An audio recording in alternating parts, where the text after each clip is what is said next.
Good morning, good afternoon, good evening, wherever you might be. We are heading into the last couple weeks of the term.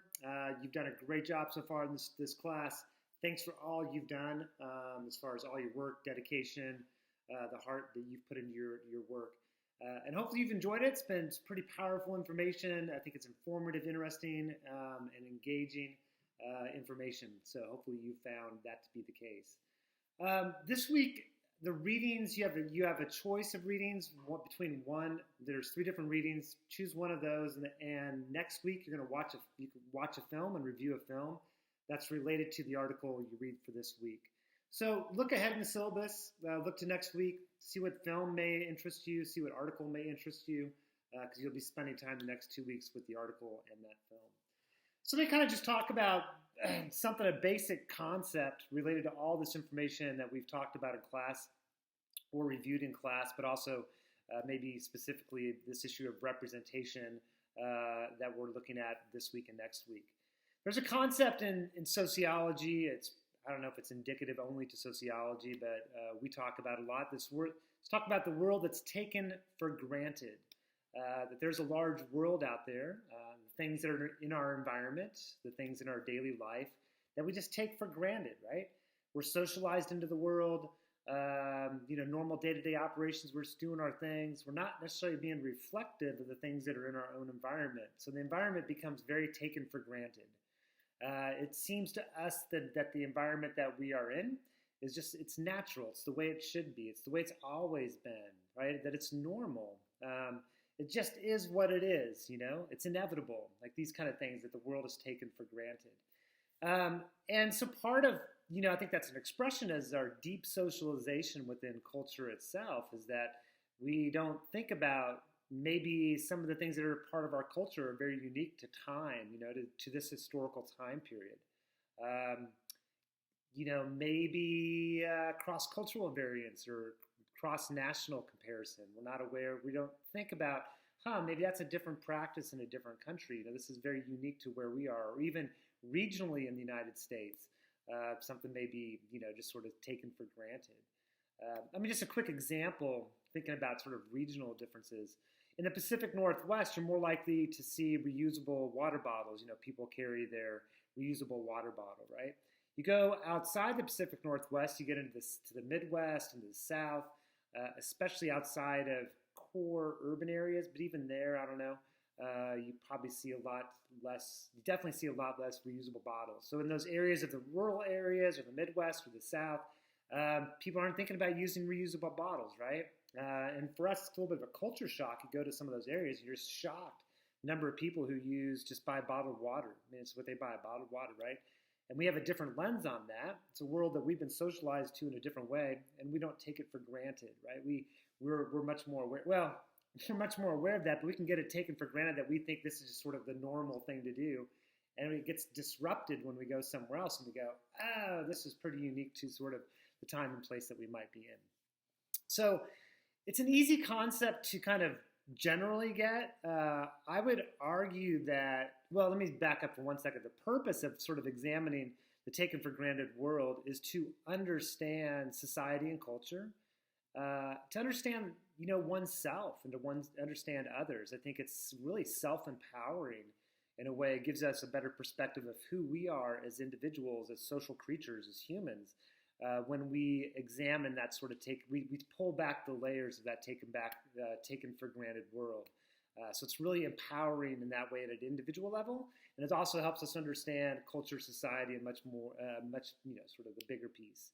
Another purpose is a purpose of looking at the taken for granted world is that we can evaluate it. If we understand it, we can then evaluate it. We can assess it. We can figure out whether or not it might need to be changed. We can change. We can be more empowered to change culture, or maybe it's fine the way it is. It's another option as well, right? But at least we're more in a position to be able to evaluate it objectively, evaluate it with information versus just being kind of moving through it, right? And then the last is that, if we're not going to try to change it or it's fine the way it is, another aspect is if we're more aware of it, maybe we don't reproduce it at an individual level or in our communications or in our engagement in our communities.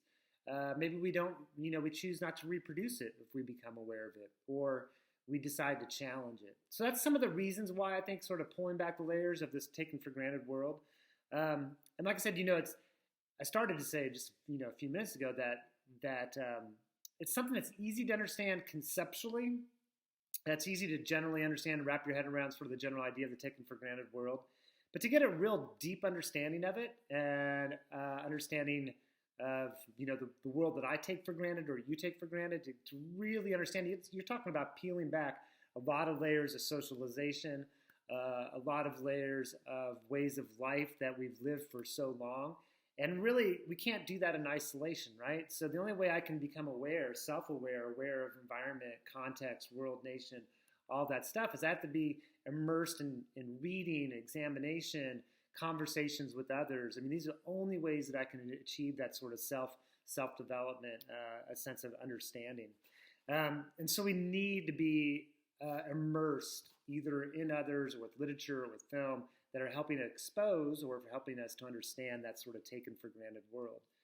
So we can understand things like the historical context, the social context. We can understand the various influences that are going on in terms of the world that we live in. We can no longer, maybe we peel back layers on symbols and signs and start to understand, okay, what do those things actually mean?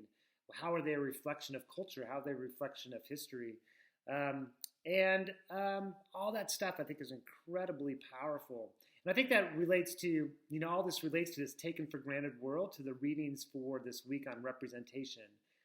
One article is on representation of males and females. Even that becomes increasingly problematic if we sort of make this dichotomy, this binary between male and female. More literature is needed on looking at representations of transgender community. Then the other two articles are on race, one of them about Native Americans and representations of Native Americans, and the other one representations of Asian Americans. These articles can be really powerful because they help peel back layers of the taken for granted world. We're immersed in a mass-mediated popular culture. We see images, we see all these sort of things that are coming at us, and they become assimilated into our common everyday world. And then we start to take it for granted. We don't ask questions about these representations and these ideas. So these articles and the film in particular, the film's going to give you a lot of images that my hope would be to crack through that taken for granted world to make it be a more aware world, a world of more self-empowerment. Okay, so for the last thing is I put a link in the week's page, and it's to an image where I was traveling in Germany a few years ago and saw this public service announcement for condoms. And this would be a great example, I think, of taken for granted world. If you're in Germany, you live in Germany, maybe that's just sort of, you see that it's normal, right? It's taken for granted. I saw that, and I just couldn't help but laugh and just smile at the advertisement or public service announcement.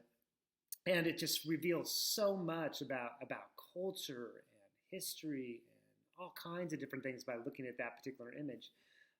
And that's kind of one of the fun things you can do at Taken for Granted World. So what I want you to do for your little thing in the beginning of your write-up this week is to identify something in the space around you that you can move it from the taken for granted world, move it to the conscious world. So ask questions about it. So it doesn't really matter to me what that is. Just something, look around your environment, drive around the community, think about things and go, I never really thought about that before. And just give me one example, just kind of briefly explain it. Just want you to kind of just play with that idea a little bit. And I'll be just really excited and curious to read about your examples. All right. Hope you're having a great day, have a great rest of your week. Got the article and then the film next week that link up to these two different things. And then we're into the final week of the term. All right. Have yourself a great week. Thanks a lot.